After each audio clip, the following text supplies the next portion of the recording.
Задаваш си въпроса дали можеш да имаш доверие на намисления от теб човек. И нека да попитаме, да му вярваш ли? Да видим какво ще ни каже Таро.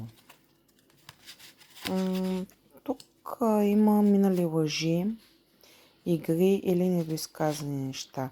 Не всичко е било често между вас. Човекът сега се колебае. Не е напълно ясен и сам не знае какво иска. Да, умее да говори добре и знае как да те убеди, но думите му са по-силни от действията. Има някакси пауза, забавяне и изчакване. Все едно те държи в несигурност. По-нататък може да се върне или да потърси нов шанс от теб, но първо трябва да покаже промяна. За сега не му вярвай сляпо. Гледай действията, а не обещанията му, защото той знае какво да ти каже, за да получи това, което иска.